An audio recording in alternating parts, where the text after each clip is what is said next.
బహుభాషా కోవిదుడు బహుముఖ ప్రజ్ఞాశీలి కవిశేఖర డాక్టర్ ఉమర్ అలీ షా 81వ వర్ధంతి కార్యక్రమం ఘనంగా జరిగింది. శుక్రవారం కాకినాడలో బోట్ క్లబ్ వద్ద శ్రీ విశ్వ విజ్ఞాన విద్య ఆధ్యాత్మిక పీఠం ఆధ్వర్యంలో ఘనంగా నిర్వహించారు. శుక్రవారం ఉదయం స్థానిక బోట్ క్లబ్ వద్ద శ్రీ విశ్వ విజ్ఞాన విద్య ఆధ్యాత్మిక పీఠం షష్ఠ పీఠాధిపతి కవిశేఖర డాక్టర్ ఉమర్ అలీ షా 81వ వర్ధంతి కార్యక్రమం వైభవంగా నిర్వహించడం జరిగింది.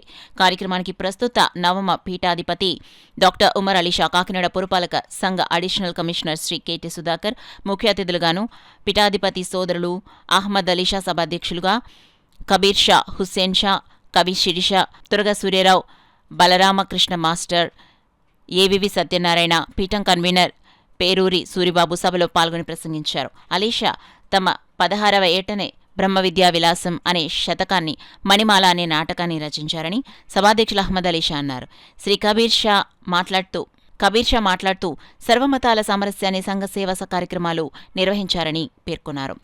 హుస్సేన్ షా మాట్లాడుతూ సాహిత్యంలో వివిధ ప్రక్రియలో రచనలు చేసిన అలీ షా తనకు తానే సాటని, మేటి అని నిరూపితం చేసుకున్నారన్నారు. కవి శిరీష, బలరామకృష్ణ పాడిన గేయాలు సభికులను అలరింపచేశాయి. ఏవివి సత్యనారాయణ మాట్లాడుతూ అలీ షా విశ్వ కవిగా ప్రకటింపబడ్డారని అన్నారు. పీఠాధిపతి డాక్టర్ ఉమర్ అలీ షా మాట్లాడుతూ భారతీయ సమాజం గర్వించదగ్గ ఉమర్ అలీ షా ఆంధ్ర సాహిత్య, సామాజిక, రాజకీయ, ఆధ్యాత్మిక, ధార్మిక, తాత్విక రంగాల్లో ఆచంద్ర తారార్క యశస్విగా నిలిచిపోయారని అన్నారు.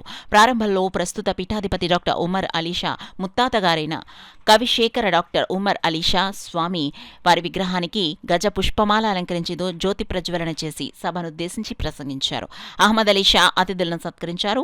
హారతితో సభ ముగిసింది. కార్యక్రమంలో స్థానిక కమిటీ సభ్యులు శ్రీమతి ఎల్లమాంబారెడ్డి, సూర్య ప్రభావతి, బాదం లక్ష్మీకుమారి, వణముమ్మణి, వీరభద్రరావు, సత్యబాబు, శ్రీమతి ఉప్పల నూకరత్నం, ఎస్కే అమీర్ భాషా, పలువురు యువతి యువకులు, పీఠం సభ్యులు పాల్గొన్నారు. సూఫీ వేదాంత దర్శనం, ఉమర్ ఖయాం, మణిమాల అనేటువంటి అనేక 50 గ్రంథాలకు పైగా రచించి సమాజంలో ఎంతో మహోన్నతమైనటువంటి మార్పులు తీసుకురావడం జరిగింది.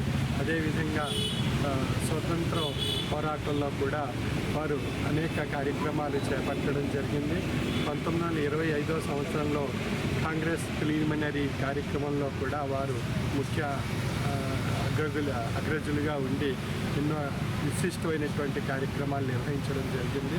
ఈ సందర్భంగా వారిని మనం స్మరించుకుంటూ వారు చేసినటువంటి సేవలు సమాజానికి, యువతకు చైతన్యపరచడానికి ఈ రోజున ఈ ప్రత్యేకమైనటువంటి కార్యక్రమం ద్వారా 81వ వర్ధంతి సందర్భంగా వారి యొక్క తాత్విక విధానం సమాజంలో అమలుపరిచి వారి యొక్క జీవన విధానాన్ని మనం ఆదర్శంగా తీసుకున్నట్లయితే మనలో కూడా ఎంతో మార్పు వచ్చి మనం కూడా ఒక చక్కని జీవన సంస్కారం అలవర్చుకోవడానికి అవకాశం ఉంటుంది.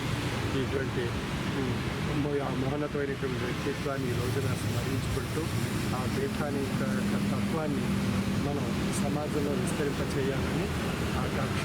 సర్వే జన.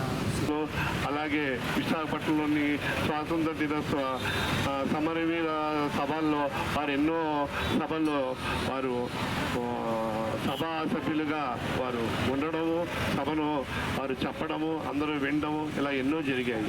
వారి యొక్క విశేషత చెప్పలేని విశేషత. అంత భారతదేశానికి ఒక వ్యక్తిగా, ఒక స్వాతంత్ర సమరవీరుడుగా ఎంతో అందరూ ఒక శక్తితో, ఒక